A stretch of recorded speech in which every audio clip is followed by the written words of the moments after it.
तो मनु मैं आपको ना लिंक दोबारा शेयर कर रहा हूँ।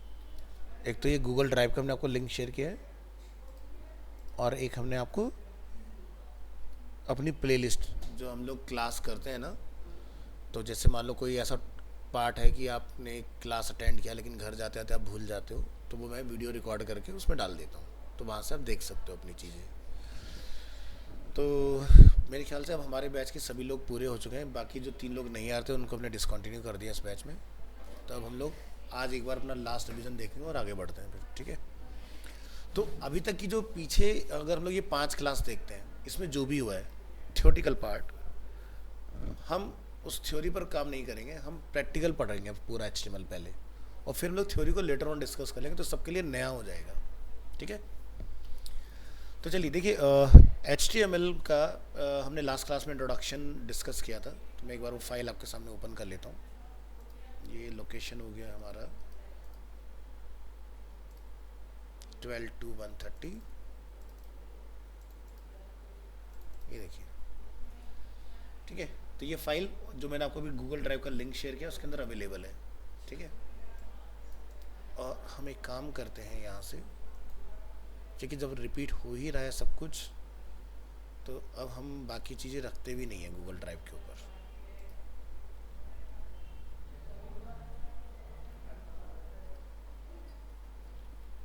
आज है 23/04/25। तो इंट्रोडक्शन वाली जो हमारी फाइल है, इसमें हमने डिस्कस किया था कि HTML क्या होता है, फुल फॉर्म क्या है इसका, ठीक है। ये सारे पार्ट्स मैंने डिस्कस किए, तो इसका वीडियो भी आपको मिल जाएगा जो मैंने यूट्यूब वाले आपको लिंक दिया हुआ है। तो हम यहाँ पर बात करते हैं एक सिंपल HTML डॉक्यूमेंट जो है वो किस तरह से क्रिएट होता है, ठीक है। तो आपको एक HTML डॉक्यूमेंट बनाने के लिए यहाँ पर ये कुछ मार्कअप्स होते हैं जिसको हम लोग एलिमेंट्स के नाम से जानते हैं, ठीक है। इनका यूज़ होता है बेसिकली। तो कोडिंग कहाँ कर सकते हैं, आपको एक नोटपैड फाइल क्रिएट करना है। वैसे एडिटर्स बहुत सारे हैं, VS कोड का आपने नाम सुन रखा होगा। आपने जब तक मैं ना कहूँ तब तक VS कोड पर काम नहीं करना है। क्यों नहीं करना है? क्योंकि अगर आप VS कोड पर अभी शिफ्ट हो जाएंगे तो आप हैंड कोडिंग नहीं सीख पाएंगे, और उसका अब रिपरकशन क्या होगा कि जब आप कहीं इंटरव्यू में जाएंगे तो हो सकता है VS कोड पर वहाँ काम करने का मौका ना मिले आपको, तो आपको बहुत सारे प्रॉब्लम्स फेस करने पड़ेंगे। सो हमें हर एक एलिमेंट हैंड रिटन होना चाहिए, ठीक है। तो एक फाइल जब हम लोग यहाँ पर क्रिएट करते हैं, जैसे हम यहाँ पर ये बना रहे हैं, तो यहाँ पर हमने एक डॉक टाइप अपना डिफाइन किया है, और यहाँ पर ये डॉक टाइप का जो काम होता है, ये क्या होता है, ये ब्राउज़र को इंस्ट्रक्शन देता है कि ये हमारा डॉक्यूमेंट किस वर्जन में बना है। तो जैसे आप लोगों ने क्या कोर्स है आपका? Digital content creation. तो सॉफ्टवेयर क्या क्या कंप्लीट हुआ अपने? फोटोशॉप। तो देखो, जो भी आपने सॉफ्टवेयर भी कंप्लीट किया तो सभी में क्या होते हैं, वर्जन होते हैं, जो कि अडोबी के केस में देखा जाए तो ईयर वाइज होते हैं, है ना। वैसे ही HTML का भी अपना एक वर्जन होता है, ठीक है। लेकिन ये ईयर वाइज पर नहीं मिलेगा आपको। ये जैसे अभी हम लोग अगर बात करें तो वो चल रहा है लेटेस्ट 5.2, ठीक है। तो ये जो फर्स्ट हमारा मार्कअप हमने यहाँ पर मेंशन किया है, जब ये फाइल ब्राउज़र में ओपन होगी, Chrome, Firefox, opera, safari, Mozilla जो भी है, तो उसमें ये फर्स्ट लाइन आपके ब्राउज़र को इंस्ट्रक्शन देगा कि भाई ये जो जितना कोड हमने नीचे मेंशन किया है इसको HTML 5.2 में ही रेंडर करना है, फर्स्ट लाइन का मतलब। फिर हमारी रूट लैंग्वेज, हम किस लैंग्वेज में काम करें, विच इज़ HTML, ठीक है। यानी कि आपने इसको ओपन करना है और क्लोज भी करना है। बात आती है क्लोज क्यों करना होता है, उसके ऊपर अभी हम लोग डिस्कस करेंगे कि क्लोजिंग मैंडेटरी किस लिए है। इसके बाद हेड का काम होता है एक इम्पोर्टेंट रोल प्ले करना कि फाइल का टाइटल क्या होगा, ठीक है। जैसे हमने यहाँ पर लिखा है टाइटल टैग में पेज टाइटल, तो पेज टाइटल टैब के ऊपर यहाँ लिखा आएगा, ठीक है। इसी तरह से बॉडी वो पार्ट है जहाँ पर आप पेज को एक्सपीरियंस करते हो। जैसे आपने यहाँ देख रहे हैं ये सब जो लिखा हुआ है ये बॉडी का आउटपुट है। या जैसे आपने रिक्वेस्ट किया एक पेज flipkart.com, ये एक वेबसाइट है, तो फ्लिपकार्ट का टाइटल आप देख सकते हैं, online shopping sites for mobile, electronics, furniture, grocery and more. ये हो गया टाइटल टैग का एग्जांपल। और टाइटल किस में कंटेन होता है, हेड के अंदर। और नीचे का जितना भी पार्ट हम लोग एड्रेस बार के देख रहे हैं ये सब क्या बॉडी का आउटपुट है हमारा, ठीक है। तो जो भी आपको एंड यूज़र को दिखाना है एक डोमेन के नेम को एक्सेस करने के बाद वो बॉडी में डिज़ाइन होता है, ठीक है। तो हमने यहाँ पर बॉडी में क्या लिखा, एक एलिमेंट यूज़ किया H1। इस H1 में हमने क्या मार्क किया है, माय फर्स्ट हेडिंग। तो ये आपको हेडिंग के लुक एंड फील में दिखाई देगा। अब हेडिंग जैसे कि आप स्कूल टाइम में पढ़ के आए हो, बोल्ड होती हैं, डार्क कलर में होती हैं, उस तरह से। इसी तरह से हमने एक पैराग्राफ बनाया जिसमें हमने एक छोटा सा सेंटेंस लिखा अपना माय फर्स्ट पैराग्राफ, ठीक है। इतना करने के बाद आपने नोटपैड के अंदर अपनी फाइल को सेव करना है। सेव करेंगे और हम अपनी अप्रैल मंथ में आज की डेट में आ जाते हैं, ठीक है।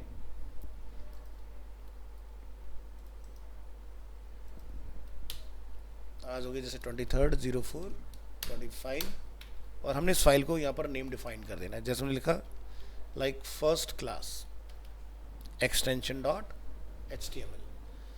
तो देखो नोटपैड का या हर एक सॉफ्टवेयर जो आप अभी तक पढ़ के आए हो उसका अपना एक नेटिव एक्सटेंशन होता है। जैसे आफ्टर इफेक्ट आपका हो चुका है, आफ्टर इफेक्ट नहीं आपका फोटोशॉप इलस्ट्रेटर हुआ है ना, जैसे चलो उसकी बात कर लेते हैं। जैसे फोटोशॉप में आप कभी कोई फाइल अगर बनाते हैं तो आपने नोटिस किया होगा .psd एक्सटेंशन होता है। ऐसे ही नोटपैड का भी अपना एक एक्सटेंशन है .txt, बट हम नोटपैड से जनरेट कर रहे हैं एक HTML पेज को, तो हम यहाँ पर अपना एक्सटेंशन टाइप करके बताते हैं। बट फोटोशॉप या इलस्ट्रेटर में आप टाइप नहीं करते हैं, आप क्या बोलते हैं एक्सपोर्ट या सेव एज, और उसमें आप टाइप चूज कर लेते हैं। बट नोटपैड में ऐसा कोई सेव एज टाइप नहीं होता, वहाँ पर क्या होगा, सिर्फ टेक्स्ट ही होगा। आपको यहाँ मैनुअली टाइप करना होता है कि ये हमारा एक HTML पेज है। क्लियर है ये चीज़। इसके बाद हम अपनी वो लोकेशन ओपन करेंगे जहाँ पर ये फाइल हमारा क्रिएट हो रहा है। तो यहाँ जाएंगे, जैसे हम लोग यहाँ से ओके करेंगे इसको, आप नोटिस करेंगे वो फाइल इस फोल्डर के अंदर क्रिएट हो चुकी है। हो गया क्रिएट। अब हम इस फाइल को एक्सपीरियंस करना चाहते हैं वेब ब्राउज़र में, तो हमारा एक्सटेंशन तो क्रिएट हो गया HTML, लेकिन जो आइकन है वो कौन सा रहा है, क्रोम। अब ये आपको पता ही है कि भाई ये डिफ़ॉल्ट ऐप्स के अंदर हमारा जो डिफ़ॉल्ट ब्राउज़र है वो क्या है, क्रोम। तो आप यहाँ से चेंज कर सकते हो, ठीक है। चलिए ये पार्ट भी क्लियर।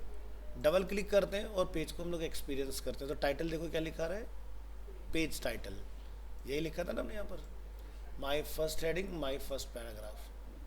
तो देखो ब्राउज़र क्या देता है, HTML का आउटपुट, लेकिन आप देखो कि बहुत कुछ लिखा था यहाँ पर, क्या वो सब दिखाई दे रहा है हमें कहीं, नहीं ना। तो ब्राउज़र क्या करता है, इन मार्कअप्स को इंटरप्रिटेट करता है और इसका आउटपुट आपको निकाल के देगा कि भाई H1 का, अच्छा ठीक है, इसका मतलब हेडिंग की बात कर रहे हैं आप। 1 मतलब सबसे लार्जर साइज हेडिंग का, तो लार्ज साइज का हेडिंग आपका बन के आ गया, बोल्ड है ना। पैराग्राफ, तो ये आपका पैराग्राफ बना देगा इस तरह से। तो आपने नोटिस किया होगा स्कूल टाइम में भी, जैसे हम लोग कॉलेज की अगर बात करें तो पैराग्राफ और हेडिंग कभी साथ साथ नहीं होते। हम लोग हेडिंग डिफाइन करते हैं, उसके नेक्स्ट लाइन से उसके बारे में डिस्क्राइब करते हैं। तो सेम वही दिखाई दे रहा है ना हमें स्टाइल, इस तरह से। अब मान लीजिए कि आपको पेज में कुछ बोला जाता है, करेक्शन करना है। जैसे यहाँ पेज टाइटल है, इसको आपको रिप्लेस करना है विद फर्स्ट क्लास, हमने लिखा। तो जो भी प्रोग्रेस आपने किया वो सेव नहीं हुआ, ऊपर देख रहे हैं एस्टेरिस्क बना रहे हैं, स्टार सिंबल। आप Ctrl+S करेंगे और पेज में आने के बाद आप F5 या रिलोड का बटन या राइट क्लिक करके आप यहाँ से रिलोड वगैरह इसको कर सकते हो। ये लिखा है Ctrl+R फॉर रिलोड।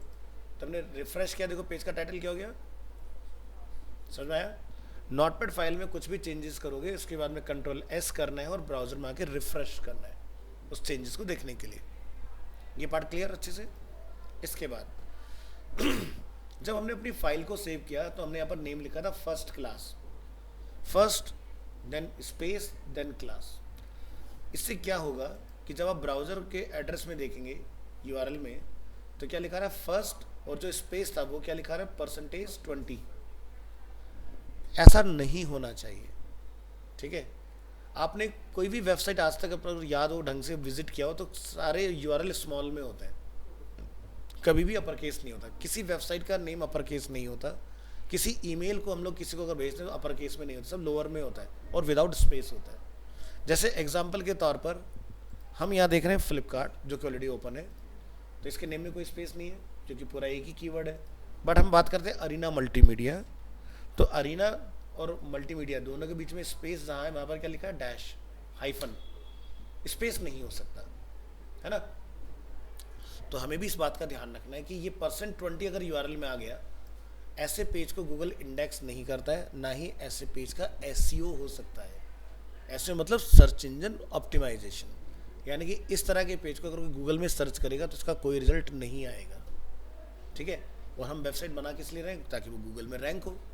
तो इसलिए हमें डे 1 से एसईओ फ्रेंडली काम करना सीखना है। तो इस फाइल में हम लोग क्या करें, आप यहाँ पर लिखेंगे फर्स्ट हाइफन क्लास, इस तरह से। अब इस फाइल को अगर आप ब्राउजर में ओपन करेंगे तो देखो प्रॉब्लम सॉल्व हो गया हमारा, ठीक है, %20 चला गया।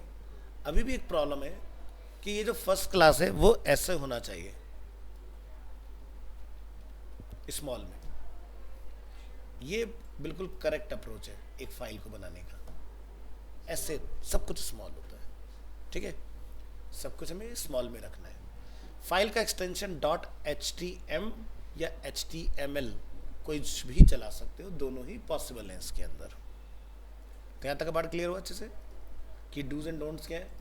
टाइटल में आप स्पेस वगैरह लगाइए, नो प्रॉब्लम। यूआरएल में नहीं होना चाहिए, सब कुछ स्मॉल होगा, ठीक है। अब हमने यहाँ पर जो फाइल बना रखी वो तो वही पहले वाली है। तो आपकी तो फाइल ये थी, आप क्या कर सकते हो, इस फाइल को ओपन कैसे करेंगे। अगर मैं ओपन करूँगा तो ये क्रोम ब्राउज़र में ओपन हो जाती है।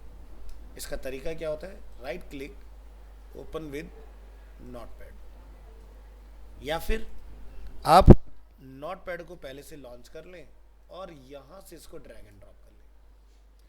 अब यहाँ पर क्या होता है, जैसे फोटोशॉप हम लोग पढ़ के आए हैं, फोटोशॉप की जो रॉ फाइल होती है वो पीएचडी होती है, और पीएचडी फाइल का प्रीव्यू नहीं होता जब तक सॉफ्टवेयर नहीं होगा। तो आप क्या बनाते हो, जेपीजी या पीएनजी, ऐसे ही होता है ना। नोटपैड की फाइल में ऐसा कुछ नहीं है, डबल क्लिक करके चला दोगे तो सीधे डिफ़ॉल्ट ब्राउज़र में चली जाएगी। और अगर आप उसके अंदर कुछ अमेंडमेंट करना चाह रहे हो, चेंजेस करना चाह रहे हो, तो right click open with notepad या फिर drag and drop inside notepad. समझ आ गया, यही आउटपुट है, यही सोर्स है, ठीक है। तो दोनों एक ही में चलते हैं इसके अंदर चीज़ें। तो अच्छे से क्लियर है यहाँ तक, फाइल कैसे बनेगा, क्या करना है। अब आगे बढ़ते हैं।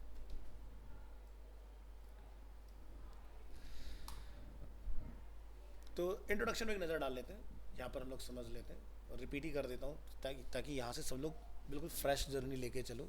इसके बाद अब कोई रिवीजन नहीं आएगा, ना ही अब किसी और को इसमें एंटरटेन करने वाले हैं। सो HTML is the standard markup language for creating web pages, ठीक है। अब ये इसको स्टैंडर्ड मार्कअप लैंग्वेज क्यों बोलते हैं भाई, कुछ चीज़ों के ना मार्केट में स्टैंडर्ड पहले से सेट है। जैसे आपने देखा ISI मार्क, ISI क्या होता है, वो आपका एक मार्क है, स्टैंडर्ड है कि अगर कोई चीज़ पर ISI मार्क का नहीं है तो वो स्टैंडर्डाइज नहीं है, ठीक है। यानी कि वो OEM है और वो टेम्परेरी है, ठीक है। अब मान लो जैसे कि एग्जाम्पल तौर पर, इसको छोटे से एग्जाम्पल से समझाने की कोशिश करेंगे। जैसे आप विदाउट हेलमेट कहीं जा रहे हो, तो चालान से बचने के लिए आप क्या करते हो, रोड साइड पे कोई पटरी पर, फुटपाथ पर एक हेलमेट बेच रहा होगा जो कि 101 रुपये का होगा, वो ISI कभी नहीं हो सकता, क्योंकि उसका पेटेंट कराने के अच्छे खासे पैसे होते हैं। लेकिन वो कॉपी बहुत अच्छा होगा, स्टड्स वगैरह का उसने कॉपी बना के पीछे स्टिकर चिपका रखा है ISI मार्क, इस तरह से। लेकिन दिल्ली में ये सब चल जाता है ना। बट वहीं अगर चंडीगढ़ की अगर बात की जाए तो पुलिस वाले स्पेशली रोक के ISI का ऑथेंटिसिटी चेक करते हैं, नहीं होगा तो चालान काट देंगे तुम्हारा, चाहे हेलमेट है उसके बाद भी। तो दिल्ली NCR में यहाँ पर चल जाती हैं चीज़ें, वहाँ नहीं होता ऐसा।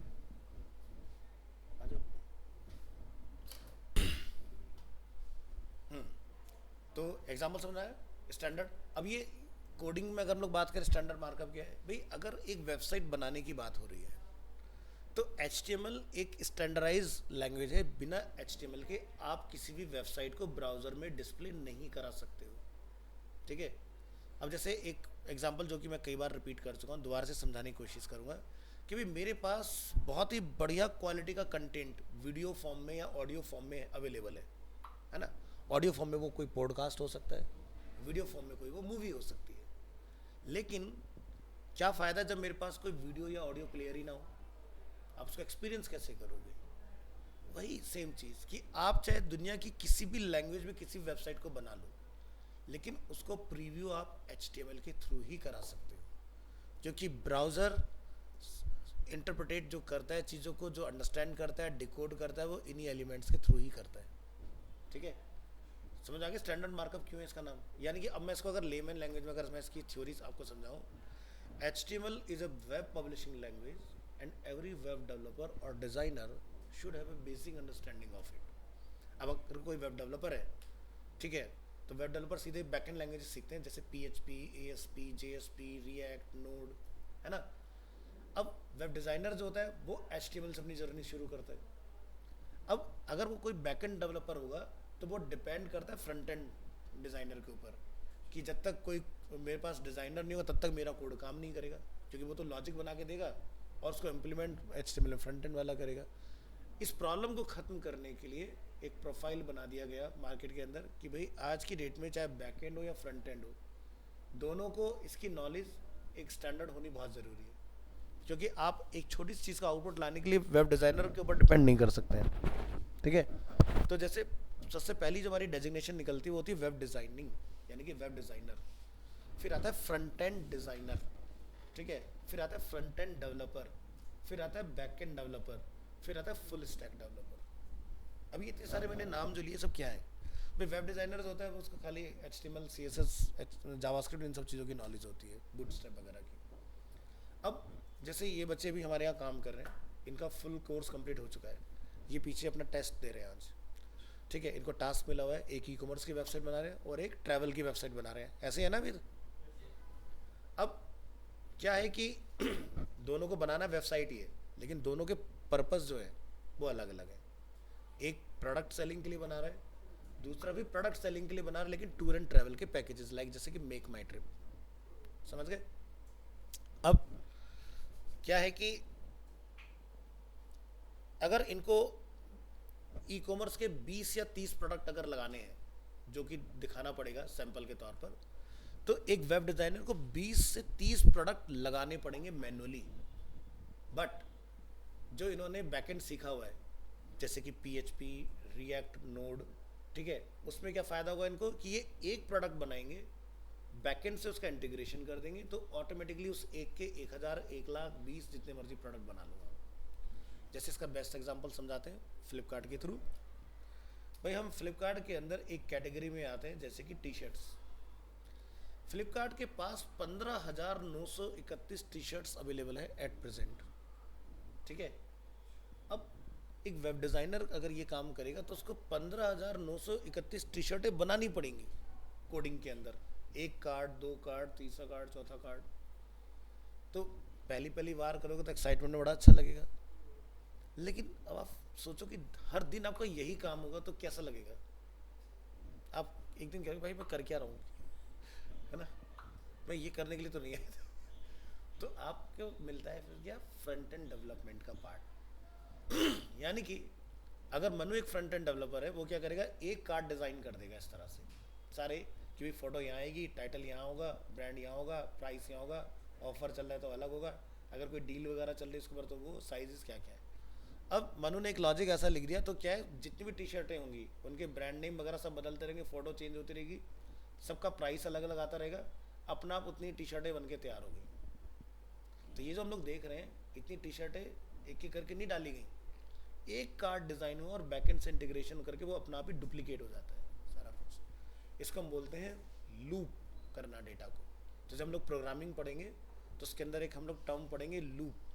लूप क्या क्या होता है, रिपीटेशन किसी भी चीज़ का, तब तक जब लॉजिक लगाएंगे जब तक हमारे सारे प्रोडक्ट रेंडर ना हो जाए, तब तक वो लूप करता रहे उस चीज़ को, इनफिनाइट चलता रहेगा लेंथ के हिसाब से। अब कल को मान लो फ्लिपकार्ट के पास स्टॉक में 28,000 टी शर्टें हो जाएंगी, तो मैंने लॉजिक ऐसा लगाया है कि 28,000 टी शर्टें अपना आप बन जाएंगी, कल को 200 रह जाएंगी, 200 अपने आप हो जाएंगी, अपना आप ही घटेंगी, अपना आप ही बढ़ेंगी। तो जो अच्छी वेबसाइट्स बनी होती हैं वहाँ पर front end developer, back end developer इस तरह से काम करते हैं कि बैक एंड वाले ने टी शर्टें बैक एंड में डाली डेटाबेस में, फ्रंट एंड के अंदर वो डेटा अपना आप ही रेंडर होता रहेगा। चलो एक और एग्जांपल से समझने की कोशिश करते हैं। अब चलो यहाँ पर आप फ्लिपकार्ट का लैंडिंग पेज खोलो, हम हर क्लास में खोलते हैं, है ना, नोटिस किया होगा, कुछ ना कुछ देखने के लिए डेली बैनर बदल जाता है कि नहीं।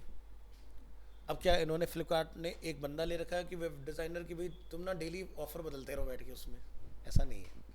वो क्या कहते हैं भाई, 10 बजे ये हमारा बेस्ट ऑफर है, 11 बजे ये बेस्ट ऑफर है, 12 बजे ये बेस्ट ऑफर है। तो उन्होंने क्या कर रखा है, दो तरह के लॉजिक लग सकते हैं अगर मैं एक डेवलपर पॉइंट ऑफ व्यू से सोचता हूँ कि भाई मैंने एक डिज़ाइनर को कंट्रोल दे दिया है जो कि एडमिन हो सकता है। भाई जब भी तुम्हें लगे कि मुझे कोई नया ऑफर चलाना है, बस खाली फ़ोटो अपलोड कर दो।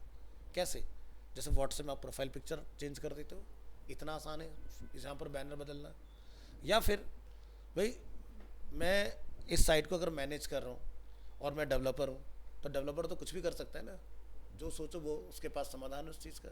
भाई तुम्हें पूरे दिन में 12 हर घंटे पर फ़ोटो बदलनी है, मैं एक ऐसा कोड लिख दूंगा कि भाई जैसे ही 12 बजे if time is equal to 12, 12 बजे तो ये फ़ोटो आ जाए। If time is 2 times equal to 13 तो ये फ़ोटो हो जाए। If time is 2 times equal to, तो हमने 2 टाइम्स इक्वल टू मतलब LHS RHS, left hand side equal to right hand side, mathematics पढ़ा है ना हमने। तो सारे लॉजिक हम लगा सकते हैं इसके अंदर। तो मैं आराम से बैठूंगा रिलैक्स होकर, डिज़ाइनर मुझे फोटोग्राफ बना के देती, मैंने लॉजिक लगा दी, फोटो अपना आप चेंज हो रही है। और मुझसे कोई आके पूछे हाँ जी फ़ोटो बदल गई जी, बदल गई। तो एक तो ये तरीका हो गया स्मार्ट वर्क। एक तरीका हो गया भाई 12 बजने वाले, चलो फ़ोटो चेंज कर लेते हैं। तो कौन सा ज़्यादा प्रेफर करोगे? स्मार्ट वर्क वाला ना, कि भाई मैंने बता दिया अपना आप हो जाए काम, है ना। तो आज की डेट में ये अप्रोच ज़्यादा यूज़ होते हैं। इसलिए इस तरह की वेबसाइट में जैसे आप यहाँ देखो कैटेगरीज़ हैं, कैटेगरी के अंदर सब कैटेगरीज़ हैं, ये सारा कुछ अपने आप आ रहा है। इसको इतना स्मार्ट तरीके से डिज़ाइन किया है कि बैकएंड में एक बंदे ने कैटेगरी बनाया कि भाई मेंस के अंदर मुझे एक नया कैटेगरी कुछ इंट्रोड्यूस करना है, ठीक है। तो जैसे हम लोग मेंस के अंदर अगर आते हैं तो यहाँ पर जैसे कि आप देखो रेन कोट, जैसे बारिश का सीज़न स्टार्ट होने वाला है, ठीक है। और जब विंटर्स आए तो रेन कोट को बंद करके विंटर ले आओ उसके जगह पर। भाई सर्दियों में रेन कोट किसको चाहिए, है ना। अब यहाँ तो चाहिए होगा ना इस टाइम पर। तो इस हिसाब से तो ये सारी चीज़ें डायनामिक है, अपने आप ही टॉगल होती रहती हैं, ठीक है। इसी को हम बोलते हैं स्मार्ट ऑटोमेशन। अब यही काम अगर ये लोग कर रहे होंगे तो एक बंदा मुझे अपनी कंपनी में 24 घंटे बैठा के रखना पड़ेगा, जिसका पूरे दिन कोई काम नहीं है, मेरे ऊपर एक लाइबिलिटी है वो। उसके तो मस्त अपना मीटर डाउन है, भाई महीना ख़त्म, सैलरी रिलीज, अगले महीने का मीटर मेरा फिर चालू। उसको काम कितना करना पड़ा, भाई एक फ़ोटो बदल दो, लिंक चेंज कर दो, और तुम कल खुद ही यार खामा खा के पैसे जा रहे हैं इसके तो, ठीक है। तो उससे अच्छा एक ऐसी वेबसाइट बनवाओ किसी पर्सन से जो ऑटोमेटिक काम करती हो, ना कि बताना पड़े उसको जाके। या फिर ऐसा कंट्रोल जैसे कि आपका जब दिल करे आप अपनी इंस्टाग्राम के अंदर कुछ भी चेंज कर लेते हो, व्हाट्सएप में कुछ भी चेंज कर देते हो, उस तरह के कस्टमाइजेशन, समझे। तो HTML ये सब चीज़ों के कंट्रोल दे सकता है लेकिन कर नहीं सकता। HTML ये चीज़ अगर करनी है तो उसके लिए फिर अलग अलग लैंग्वेजेस इंटीग्रेट करनी पड़ती हैं, लेकिन ये सारी लैंग्वेजेस बिना HTML के कुछ नहीं कर सकते। इसलिए HTML क्या बनता है, standard markup language. I think clear हो गया होगा बहुत अच्छे से। चलो आगे बढ़ते हैं। तो फुल फॉर्म क्या होता है, hyper text markup language. Markup क्यों बोला जाता है, क्योंकि जैसे हेड के अंदर हमने टाइटल को मार्क किया, टाइटल के अंदर हमने पेज टाइटल को मार्क किया। मार्कअप स्टार्ट और एंड इस तरह से, ठीक है। डिस्क्राइब करता है structure of a web page की कहाँ हेडिंग होगा, कहाँ पैराग्राफ होगा, बॉडी का कलर क्या होगा, इस तरह की चीज़ें हम सब डिस्क्राइब कर सकते हैं इसके अंदर। नेक्स्ट और क्या है, इसके अंदर आप देखेंगे consists of a series of elements, यानी कि ये जितने भी आप टैग्स देखते हैं ये इनको हम क्या बोलते हैं, एलिमेंट्स। और अगर पूरे को बोलते हैं तो बोलते हैं मार्कअप, ठीक है, क्योंकि मार्क किया है ना हमने इसके अंदर कुछ इस तरह से। तो यहाँ पर ना बहुत सारे एलिमेंट्स हैं, तो सीरीज ऑफ एलिमेंट्स इसलिए नाम दिया गया है क्योंकि जब हम लोग आगे बढ़ेंगे तो आपको इसमें सीखने के लिए मिलेगा इनलाइन एलिमेंट, ब्लॉक एलिमेंट। तो पहले से टैग हर चीज़ का डिसाइड है कि क्या लिखने से क्या बनेगा। जैसे अगर आपको कोई फोटोग्राफ लेके आना है इसके अंदर, तो इन्होंने ऑलरेडी पढ़ रखा है, IMG SRC लिखते हैं हम लोग। IMG मतलब इमेज, SRC मतलब सोर्स, ठीक है। तो आपकी इमेज आ जाएगी कोड के अंदर, ठीक है। तो हर चीज़ का पहले से डिसाइडेड है। और HTML में हर एक एलिमेंट को याद रखना, मेमोराइज करना बहुत ईजी है। जैसे H बोले तो हेडिंग, P बोले तो पैराग्राफ, ऐसे इन्होंने बहुत सिंपल सिंपल नाम रखे। IMG for image. Next, elements tell the browser how to display the content. जैसे टाइटल बताता है पेज का टाइटल बनेगा, बॉडी के अंदर H में लिखा तो बताता है हेडिंग बनेगा, P अगर मैं बताया तो क्या बनेगा, पैराग्राफ बनेगा, इस तरह से। HTML elements label pieces of content such as this is a header, this is a paragraph, जो हमने यहाँ लिखा हुआ इस तरह से etc. तो आप यहाँ से इन लेवल्स में डिफाइन कर सकते हो। अब जैसे आप लोग को मैंने बताया डॉक टाइप का काम क्या होता है, ये डिक्लेयर करता है, डिफाइन करता है that this document is an HTML5 document. HTML is a root language. Head आपका मेटा इन्फॉर्मेशन कंटेन करता है। टाइटल आपके पेज टाइटल को कंटेन करता है, जो कि ब्राउज़र के टाइटल या टैब में डिस्प्ले होता है। बॉडी एलिमेंट से हम लोग अपने बॉडी में जो एंड यूज़र को डिस्प्ले कराना चाहते हैं वो पार्ट लिखते हैं। H1 हमारा एलिमेंट है जो कि लार्ज हेडिंग बनाता है। P हमारा पैराग्राफ के लिए यूज़ होता है। ठीक है, अब एलिमेंट क्या है, what is an HTML element. जैसे कि एलिमेंट जो भी आपका होगा उसकी एक ओपनिंग होती है और एक क्लोजिंग होती है, और इन बिटवीन क्या होता है, कंटेंट होता है। जैसे H1 शुरू होगा, फिर कुछ हेडिंग लिखेंगे, फिर आप उसको क्लोज करेंगे इस तरह से। तो ऐसे ही कुछ टैग ऐसे भी हैं आपको HTML मिलेंगे, 5% टैग्स मैं कहूँगा ऐसे हैं कि जो बंद नहीं होते। देखो स्टार्ट तो हुआ, लेकिन ना तो उसमें कुछ लिख सकते हैं आप, ना ही इसका कोई एंडिंग होगा। ठीक है, तो जैसे कि BR, HR, IMG फॉर्म जो हम लोग बनाते हैं, जिसमें आप जैसे किसी वेबसाइट पर रजिस्ट्रेशन करते हो, उसके अंदर जितने भी टेक्स्ट फील्ड होते हैं वो क्लोज नहीं होते। तो पहुँचेंगे वहाँ तक, सीखेंगे उसके बारे में। Web browsers, the purpose of a web browser जैसे कि Chrome, Edge, Firefox, Safari, Opera is to read HTML document and display them correctly. यानी कि हमने यहाँ कोड किया, ब्राउज़र ने रीड किया और उसका फाइनल आउटपुट मुझे 3 चीज़ें निकाल के वहाँ से दे दिया। ठीक है, तो a browser does not display the HTML tags या elements but uses them to determine how to display the document. तो जैसे उसने H को डिकोड किया, हेडिंग P को डिकोड किया, पैराग्राफ टाइटल को डिकोड किया, पेज टाइटल। तो स्ट्रक्चर क्या होता है, main root language, 2 major part, head और बॉडी। हेड के अंदर पेज का टाइटल होगा, बॉडी के अंदर क्या दिखाना चाहते हैं वो पार्ट आएगा आपका। बात करें हिस्ट्री HTML की, तो 1989 में फर्स्ट टाइम www को इन्वेंट किया गया। किसने किया, टिम बर्नर्ली ने। ठीक है, तो पहली बार यहाँ से www आपका जो है वो फॉर्म हुआ फर्स्ट टाइम। 1991 में टिम बर्नर्ली ने इन्वेंट किसको किया, HTML को।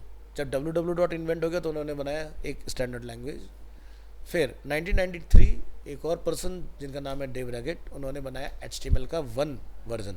ठीक है, और 1995 में HTML वर्किंग ग्रुप जो था उन्होंने डिफाइन किया HTML 2.2। ठीक है, 1995 जैसे कि मैंने लास्ट क्लास में डिस्कस किया था कि वो दौर था जब विंडो पहली बार वजूद में आई, उससे पहले विंडो नहीं होती थी कंप्यूटर की।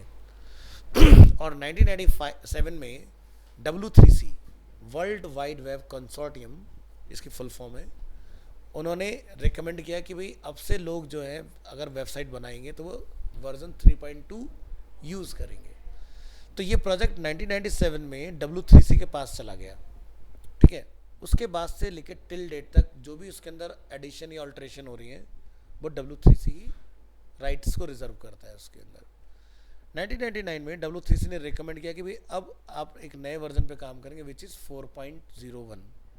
लेकिन 4.01 वर्जन के इंट्रोड्यूस होने से नई प्रॉब्लम स्टार्ट हुई। अभी जैसे ब्राउज़र अलग अलग होते हैं, Chrome, Edge, Firefox, Safari, Opera, तो सभी ब्राउज़र में अलग अलग आउटपुट थे। तो इस प्रॉब्लम को फिक्स करने के लिए W3C ने एक और रिकमेंडेशन निकाला, XHTML 1.2। अब ये HTML तो समझ में आ रहा है, ये X क्या है।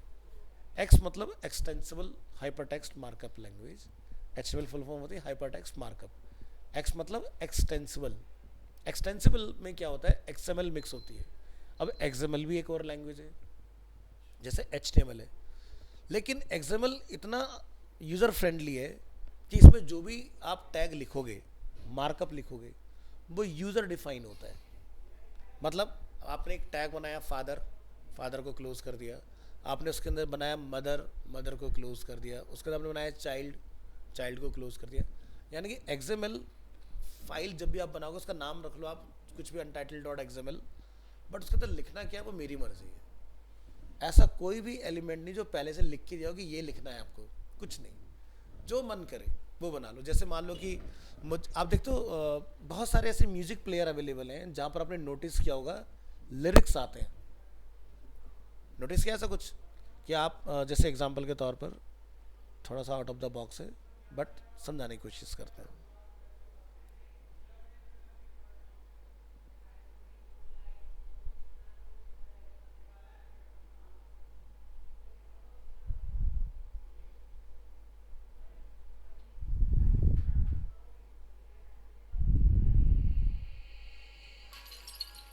अब देखो किसी में लिखा था फेल टू लोड। अब कोई बॉलीवुड अगर सॉन्ग होगा उसमें हमें देखने के लिए मिल जाएगा।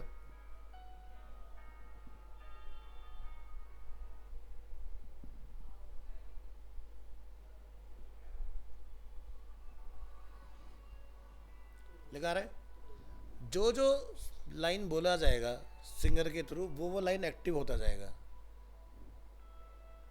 थोड़ा आगे बढ़ा लेते हैं।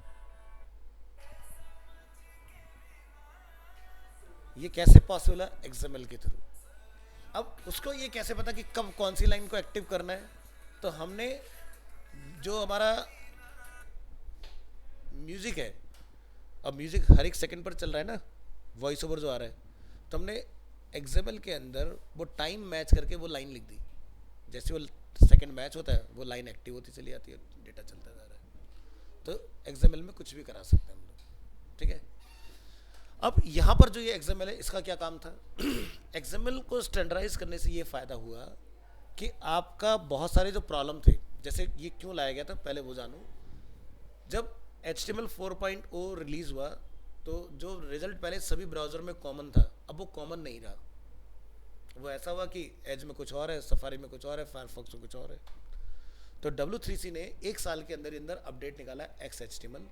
उन्होंने वहाँ पर क्या बोला कि यही लिखना है तो सब में सेम आएगा, अगर ये नहीं लिखा तो रिजल्ट के जिम्मेदार आप खुद होंगे। तो ईयर 2000 से लेके 2014 तक दिल्ली एनसीआर में जब वेब की जॉब निकलती थी तो आपसे इंटरव्यू में कुछ नहीं पूछा जाता, सिर्फ ये पूछा था क्रॉस ब्राउज़र वैलिडेशन आता है, मतलब आपने जो वेबसाइट बनाया वो सिर्फ एक ब्राउज़र पे चल पाता है या सब में चल जाता है। उनका मतलब ये था क्रॉस ब्राउज़र वैलिडेशन, मतलब सभी में सेम आउटपुट आना चाहिए। आपने बोला जी आता है तो you are in, otherwise you are out, ठीक है। इतना पूछा जाता था इंटरव्यू में। फिर धीरे धीरे क्या हुआ, वेब डिज़ाइनर बढ़ने लगे तो प्रैक्टिकल्स टेस्ट वगैरह होने लगे, सारी चीज़ें, ठीक है। डीबगिंग वगैरह की प्रॉब्लम सॉल्व होनी स्टार्ट हुई। फिर 2008 की जब हम लोग बात करें तो भाई सीधी सी बात है, अगर हम किसी टेक फील्ड के अंदर हैं और अपडेशन ना है तो क्या होगा, आउटडेटेड हो जाओगे ना। जैसे एग्जांपल के लिए नोकिया पूरे इंडिया के ऊपर रूल करते थे, ठीक है, सबके पसंद नोकिया। लोग एडवांस बुकिंग कराया करते थे, कभी मैं भी क्रेजी था, तो उसके कम्युनिकेटर वगैरह आया करते, खुलते थे इस तरह से बीच में फ़ोन, जिसको आज के हम लोग फोल्ड के नाम से जानते हैं। तो वो बहुत एक्सपेंसिव आते थे ज़माने में, 50 हज़ार रुपये फ़ोन आया करते थे और वेटिंग चला करती थी। एक टाइम तक सब अच्छा था, लेकिन मार्केट में इंट्रोड्यूस हुआ एंड्रॉयड। अब क्या हुआ कि एंड्रॉयड ने सिमन ओएस को बहुत इजीली रिप्लेस कर दिया।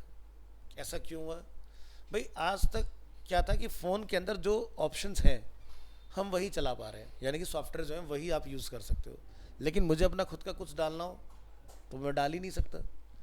अब एंड यूज़र को क्या चाहिए? Flexibility, freedom. उसको वो कहाँ मिली? एंड्रॉयड के अंदर। लोगों ने नोकिया को छोड़ के उसको अडॉप्ट करना स्टार्ट किया, तो नोकिया को लगा भाई हमें नुकसान हो रहा है, तो उन्होंने हैंडशेक किया किसके साथ? माइक्रोसॉफ्ट के साथ, और उन्होंने बना दिया लूमिया। लेकिन जब तक बनाया तब तक नोकिया का बहुत बड़ा मार्केट स्विच कर चुका था एंड्रॉयड के अंदर, ठीक है। लूमिया के अपने खुद अपने बहुत सारी प्रॉब्लम्स थी, तो वो टेक ओवर कर नहीं पाए, कम बैक हो नहीं पाया उनका, और फिर एक टाइम आया ख़त्म हो गया जड़ से। अब जैसे मैं एक एग्जांपल आपको बताता हूँ। पहले सबके घरों में टीवी होना बहुत बड़ी बात थी। टीवी होता था तो उसके बाद में दूरदर्शन या फिर डीडी मेट्रो 2 ही आते थे। फिर इजाद हुआ केबल टीवी, जिसमें बहुत सारे चैनल्स होते थे, है ना। जी टीवी, सोनी टीवी एक ज़माने से चलते आ रहे हैं। तो ऑप्शंस मिला तो लोगों ने केबल को प्रेफर क्या करा, दूरदर्शन कोई देखता ही नहीं था, छोड़ो केबल टीवी देखेंगे।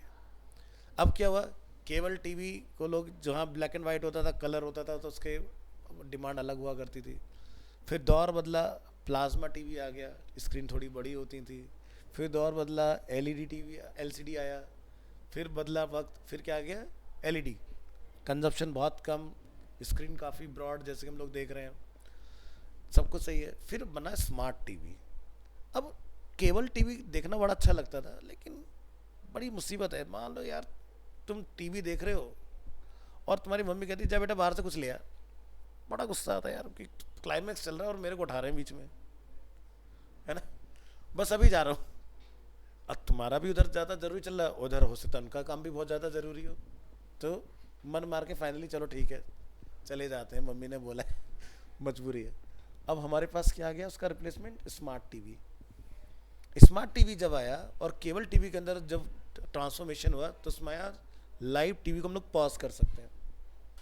नोटिस किया, जैसे टाटा स्काई पहली बार फीचर लेकर आया, बाकी लोग टाटा स्काई जैसा फीचर नहीं ला पाए क्योंकि वो कहते थे पीछे पेन ड्राइव लगा फिर उसमें सेव होगा डेटा, वो किसी ने पसंद नहीं किया।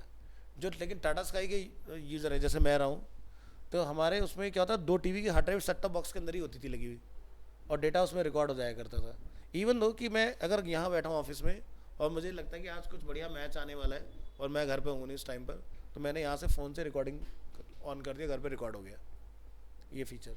तो यानी कि मेरा टाइम बचा। अब जब आप कोई प्रोग्राम देखते हो तो क्या होता है, बहुत सारे एड्स होते हैं बीच में, तो उन पर टाइम वेस्ट होता है, तो स्किप करो, अपना सीधे मेन कंटेंट देखो, बढ़िया हो गया। अब एक नया चीज़ मार्केट में आया, स्मार्ट टीवी में क्या हुआ कि सॉफ्टवेयर इसी के अंदर ही होते थे। अब कोई डब्बा लगाने की ज़रूरत नहीं, अलग से एक सेल्फ बनवाओ, उस पर सेट टॉप बॉक्स रखो, सब कुछ अंदर है। अब इसमें टीवी देख रहे हैं हम लोग केबल वाला भी, लेकिन इसी के साथ इसमें क्या आ गया, एंड्रॉयड, आपका वेब ओएस, ठीक है, इस तरह के। इसमें एक नया फीचर आ गया ओटीटी, है ना, ओवर द टॉप प्लेटफॉर्म।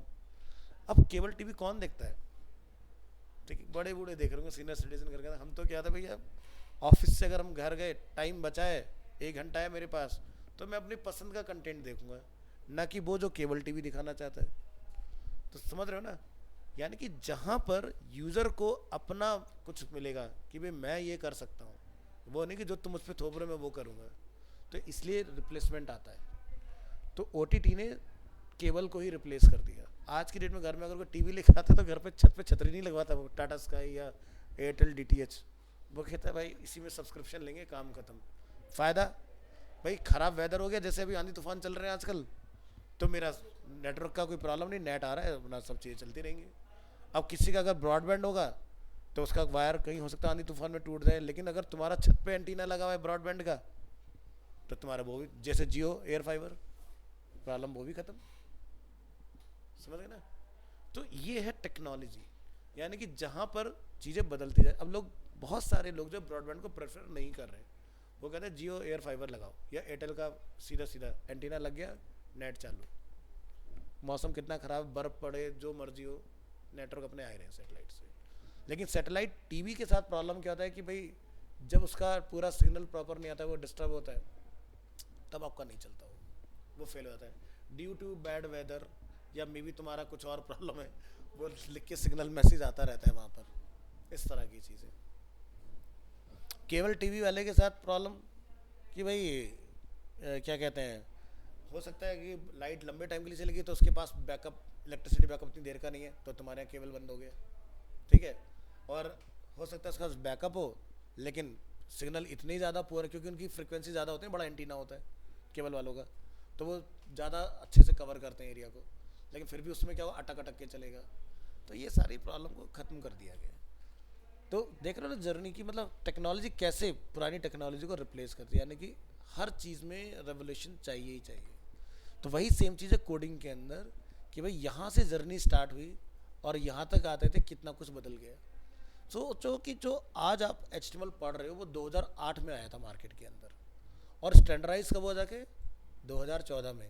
यानी कि देख रहे हो यहाँ तक रिकमेंडेशन नहीं है, जिस लैंग्वेज के आगे रिकमेंडेशन लिखा, यानी कि फोर्सफुली बोला गया इसी में ही काम करना है।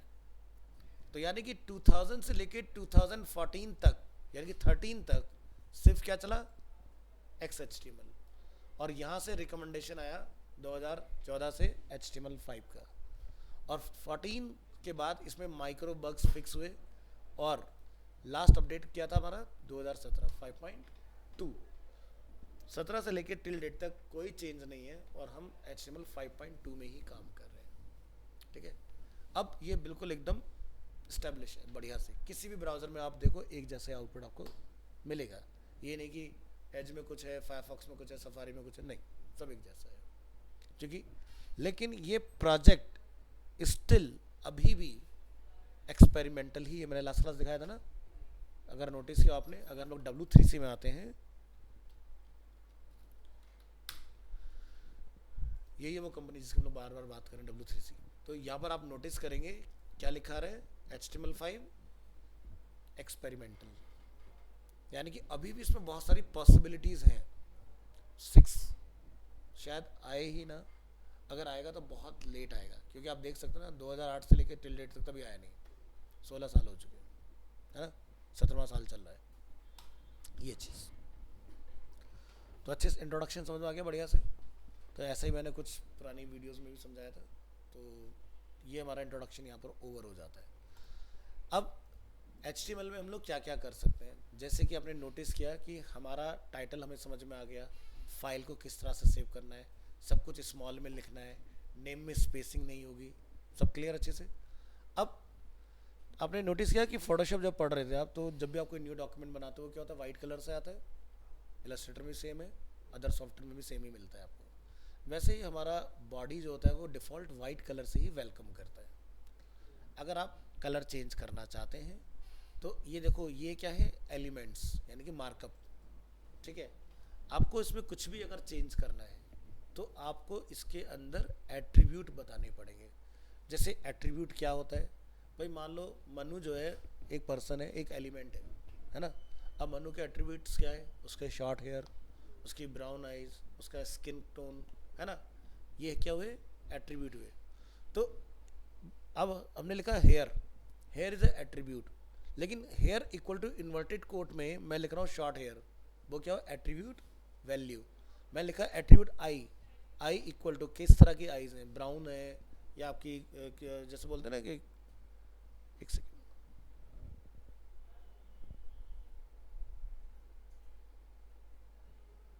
हाँ, रिफ्लेक्टिव आइज हैं, जैसे बोलते हैं कंजी आंखें जो तुम लोग बोल देते हैं उस तरह का।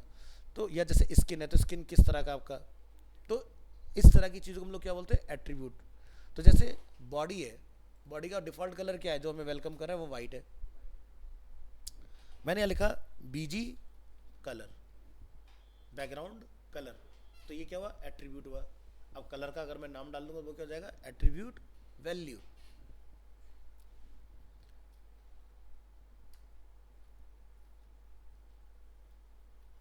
हमने क्या लिख दिया, पिंक। लिखने का सेव करो और यहाँ रिलोड करके देखो। तो एट्रीब्यूट समझ में आया क्या होता है, मैंने ह्यूमन बॉडी के ऊपर एग्जांपल दे दिया। ठीक है, तो कोई एक पर्सन, वो क्या है, एक मार्कअप, एक एलिमेंट, और उसके अंदर जो फीचर्स हैं वो क्या है, एट्रीब्यूट। और फीचर किस तरह के हैं, जिसमें रहता है hair is attribute, short hair, long hair, curly hair, वो क्या हुआ, वैल्यू। तो बीजी कलर इज एट्रीब्यूट और ये क्या है, उसकी वैल्यू। क्लियर, इस तरह से। तो HTML में अगर हम लोग कलर की बात करते हैं तो आप 140 कलर के नेम चला सकते हो, 140 कलर। ठीक है, वैसे कलर हमारे कंप्यूटर में 16.7 मिलियंस होते हैं, लेकिन नेम की जब बात आती है तो आप 140 कलर के नेम ही चला सकते हो। ठीक है, तो जैसे आपको लिखना है रेड, तो आप यहाँ रेड लिखेंगे, एकदम हॉट रेड कलर बन जाएगा आपका, जो भी आपको नाम आता हो ट्राई कर लेना। ठीक है, अब फोटोशॉप पढ़ा हुआ हम सबने, तो फोटोशॉप में आपने देखा होगा कलर के नेम नहीं आते, वहां पर कलर के क्या आते हैं, कोड आते हैं। ठीक है, तो यहाँ क्या एक फीचर है, ओनली वेब कलर।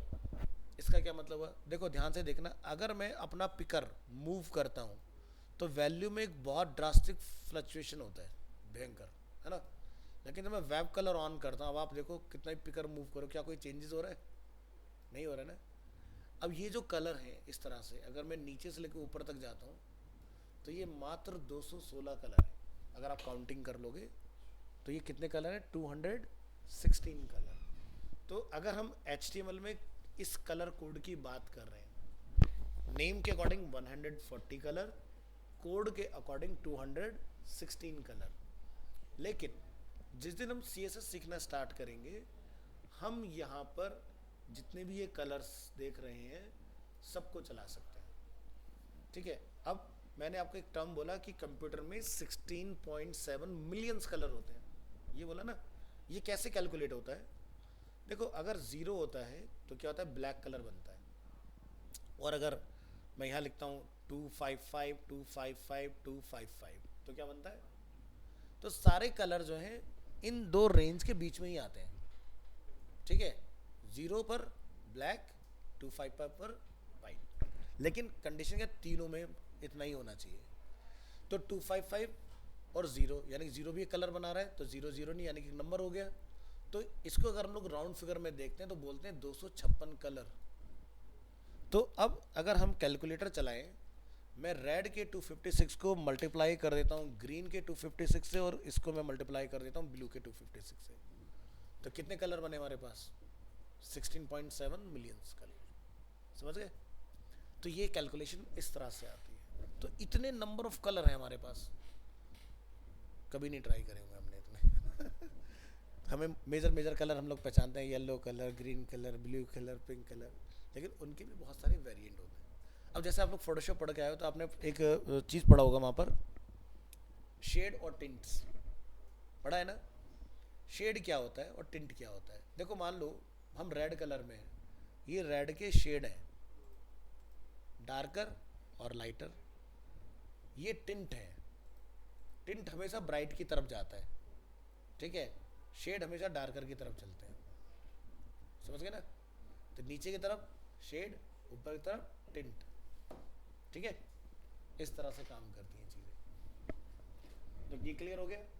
अब अगर हम 216 कलर के कोड की बात करते हैं, कोई भी कलर जो 216 कलर में फॉल होता है, 216 कलर में, ध्यान रखना अल्फ़ाबेट कौन कौन से हो सकते हैं, या तो F हो सकता है या C हो सकता है। नंबर की अगर बात करेंगे तो या तो 0 हो सकता है, क्या बना, प्योर ब्लैक कलर, या फिर 3 हो सकता है, ब्लैक का एक शेड लाइटर की तरफ, और लाइटर की तरफ, यानी कि 0 फिर 3 फिर 6 फिर 9।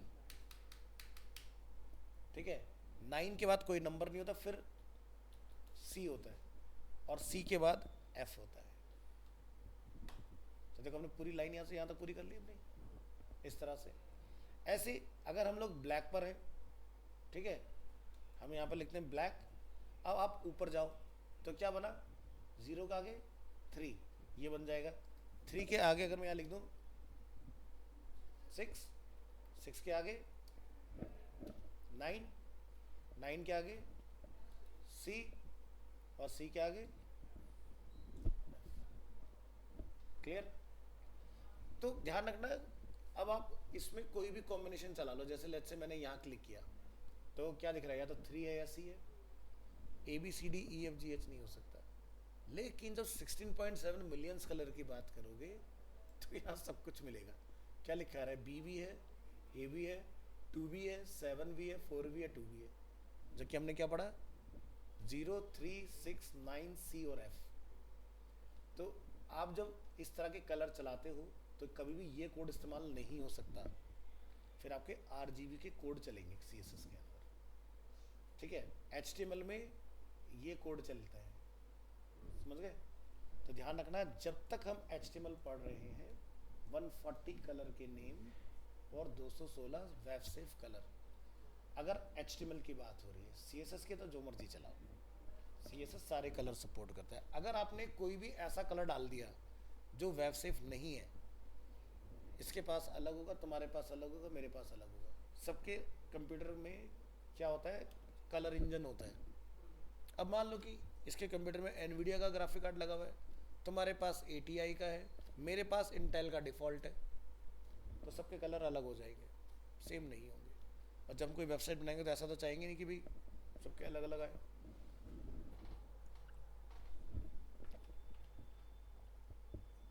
तो फंडामेंटल समझ में आया अच्छे से? कहीं कोई कन्फ्यूज़न, कोई पार्ट ऐसा कि जो बहुत ज़्यादा आपको टेक्निकल लगा या ऐसा कि नहीं समझ में आ रही हैं चीज़ें? अभी तक नहीं? बस तो फिर आगे भी ऐसे ही रहने वाला है। चलिए, तो कलर चेंज करना हमने सीखा।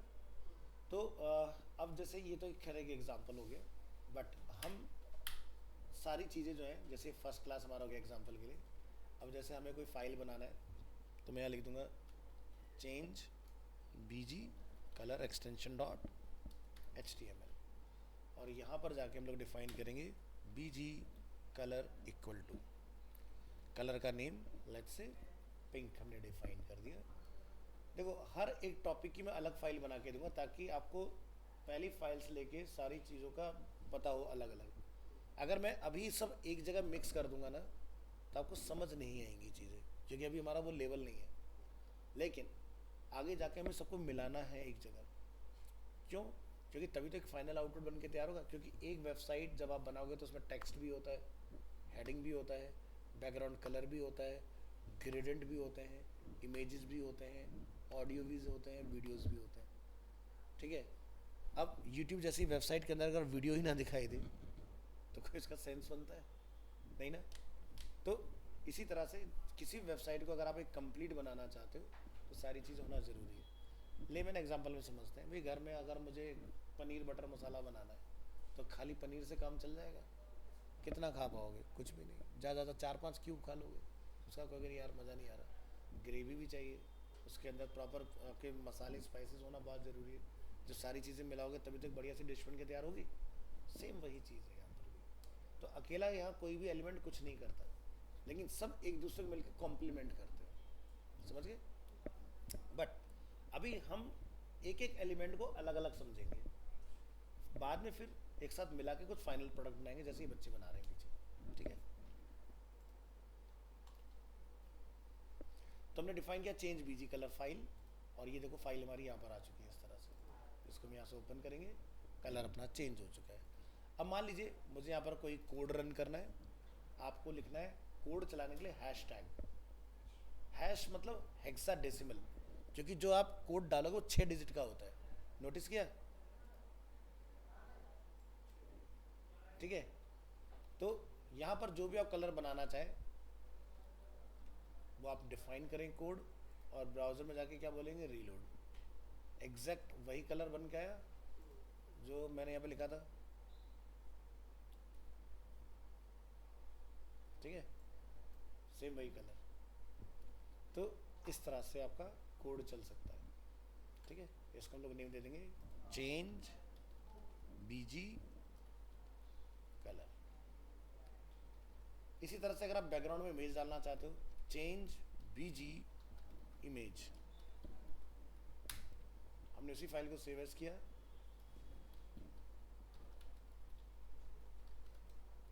ये हमारे पेज का टाइटल हो गया। इमेज अगर आपको कॉल करना है तो आप यहाँ लिखेंगे एट्रीब्यूट बैकग्राउंड इक्वल टू। अब यहाँ पर अपनी फोटो का नेम बताओ, उसका टाइप बताओ, जो भी आप डालना चाह रहे हो। तो देखो, आपने क्या करना है मनु, क्योंकि इनका तो काफ़ी क्लास होगी 4-5, तो इन्हें बेसिक पता है कि कौन कौन से एलिमेंट्स चलते हैं एक पेज को बनाने के लिए। आपने जैसे मैं सेवेज कर रहा हूँ, आपको सेवेज नहीं करना है। आपको ये सारी चीज़ें खुद से लिखनी है, एक एक, हर बार, बार बार, जब तक आपको याद ना जाए क्या क्या चीज़ें लिखनी पड़ती हैं। ठीक है? इससे आपका code skill strong, coding skill strong होगा। ठीक है? तो ये फाइल हम लोग बना चुके हैं, अपने फोल्डर में आएंगे तो देखो यहाँ पर ये फाइल है।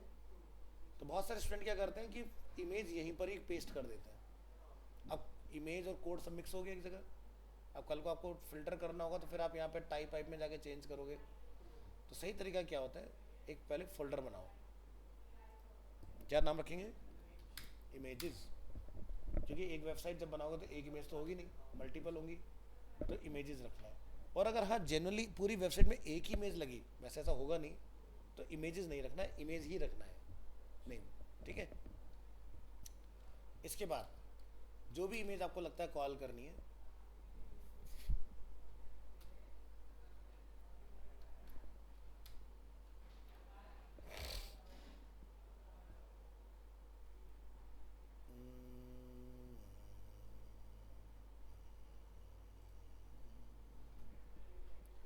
हमने 2 फोटोग्राफ लिए यहाँ से, दो नहीं लेंगे और ज़्यादा लेंगे। जैसे एक ये फोटोग्राफ है हमारे पास और एक ये फोटोग्राफ है हमारे पास और एक ये फोटोग्राफ है हमारे पास। बैक करेंगे, आज की डेट में आएंगे, इमेजेस के अंदर लाके कॉल। अब जैसे मैं पहली इमेज पर आता हूँ, इसका डायमेंशन कितना है 100/120। दूसरी इमेज पर आते हैं, इसका डायमेंशन कितना है 500 नेक्स्ट इमेज पर आते हैं, इसका डायमेंशन क्या है 1920/1200। यानी तीनों इमेज के डायमेंशन अलग अलग हैं, बट तीनों का फाइल टाइप क्या सेम है। एक चीज़ जो आपने नोटिस किया होगा, जितना छोटा इमेज उतना कम उसका साइज। तो यानी कि इस समय ये समझ में आया कि जब भी हम कोई इमेज इस्तेमाल करें तो हमें साइज़ पर बहुत ज़्यादा ध्यान देने की ज़रूरत है, क्योंकि आपने फोटोग्राफ कोई भी रिकॉल करा दिया लेकिन उसका साइज़ यहाँ पर MBs में है, वेबसाइट बहुत हैवी हो जाएगी, उसका टाइम जो होगा रिस्पॉन्स टाइम बढ़ जाएगा आपका। तो जैसे कि मैं यहाँ पर शुरुआत करूँगा पहली इमेज से, इसका नेम है example_image_girl। तो किस फोल्डर के अंदर है,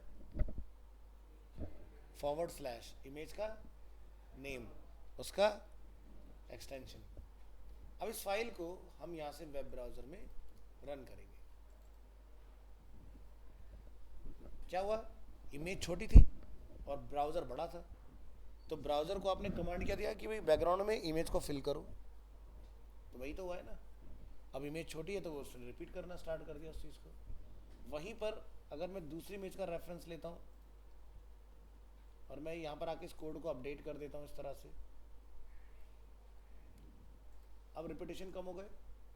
क्यों हो गए, क्योंकि इमेज बड़ी है। अब और जड़ से ख़त्म कर देते हैं,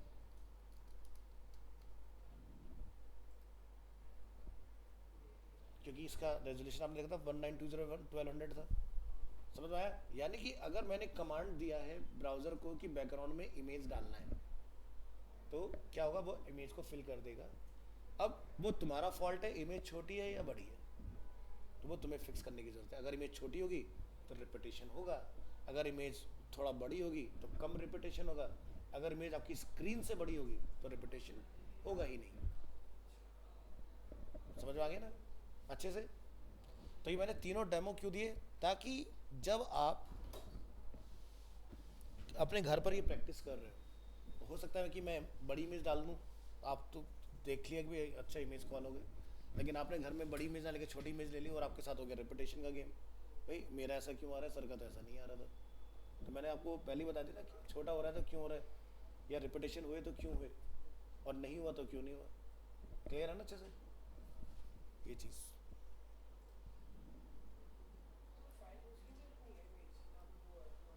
बिल्कुल उसी फोल्डर में जहाँ पर HTML फाइल्स है वहीं पर इमेजेस का फोल्डर होगा। ऐसा क्यों, अब मान लो कि जैसे आपने अपने घर पर प्रैक्टिस किया और ये 23 तारीख का फोल्डर कॉपी करके सेंड टू आपने अपने पेन में डाल दिया, तो आपकी फाइल जो भी इमेज आपने एसोसिएट की है वो मेरे पास भी चल जाएगी। और अगर आप खाली ये 3 फाइल कॉपी करके ले आए तो इमेज मेरे पास नहीं चलेगी। जैसे इलस्ट्रेटर पढ़ा हुआ है, इलस्ट्रेटर में आपने पढ़ा होगा एम्बेड इमेज, क्या मतलब होता है, वो इमेज उसी फाइल में अटैच हो जाता है। अगर हमने नहीं किया तब आपकी इलस्ट्रेटर फाइल कहीं भी जाके खोलोगे वहाँ पर प्लेस होल्डर में क्रॉस लाइन आता है। समझ गए ना, यही होगा यहाँ पर भी अगर फोल्डर छोड़ दिया तो आप अगर अपने कंप्यूटर में प्रैक्टिस करें तो बहुत सारे बच्चे क्या करते हैं, जैसे सी ड्राइव में मैंने कहीं पर कोई इमेज देखा, विंडोज़ के अंदर जैसे एक फोल्डर है वेब के नाम से, और यहाँ पर कुछ इमेजेस रखी हुई हैं, तो बच्चा क्या करता है सीधे पूरा यहाँ से URL कॉपी करके अपनी सी ड्राइव में जाके लगा देगा यहाँ पर ऐसे।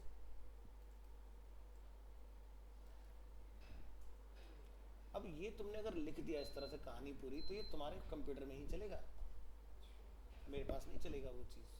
ठीक है। अब जैसे मैंने यहाँ पे लिया IMG8, इसके आगे एक्सटेंशन डॉट क्या लिख दिया हमने, JPG। यहाँ आएंगे, रिलोड करेंगे, फ़ोटो आ गई।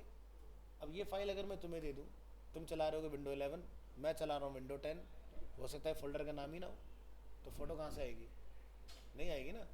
तो हम जब वेबसाइट बनाते हैं तो हमारा मेन पर्पस क्या होता है, एंड यूज़र को भी वही एक्सपीरियंस मिले जो मैं डिज़ाइन कर रहा हूँ। ऐसा ना हो कि उसके पास कोई चीज़ काम ही नहीं कर रही है, ऐसा नहीं होना चाहिए, ठीक है। तो ये प्रैक्टिस बिल्कुल गलत है, बिल्कुल ये नहीं यूज़ करना है हमने। सही प्रैक्टिस, जिस जगह पर कोड है उसी जगह पर फोल्डर, और उसके बाद आपने इमेज देना है, ठीक है। तो आपका इमेज कभी भी मिसिंग नहीं होगा। आज के लिए इतना ही रखेंगे, और नेक्स्ट क्लास में प्रैक्टिकल फिर से करेंगे नई चीज़ों का। जब मैं अब थ्योरी जो आपकी चलेगी, जो हमने अभी तक 5 क्लास में थ्योरी पढ़ी थी ना, अब वो थ्योरी बिल्कुल लास्ट में आएगी। आपको वो थ्योरी फिर एकदम समझ में आती चली जाएगी कि मैं क्या समझाना चाह रहा हूँ उसके अंदर। अब थ्योरी पहले नहीं आएगी, अब से प्रैक्टिकल पढ़ेंगे हमारे चीज़ का। तो ये आज की क्लास में आपका जो मैंने प्लेलिस्ट भेजी ना, उसी में लिंक आ जाएगा सेम कॉन्टिन्यूटी के अंदर। तो आई होप मनु चीज़ें समझ में आई अच्छे से, खुशी और क्लियरिटी मिला थोड़ा सा चीज़ों को लेके। हाँ जी सर। तो कंटिन्यू करोगे बैच या ड्रॉप करना है? नहीं नहीं सर, करना है। ठीक है चलो।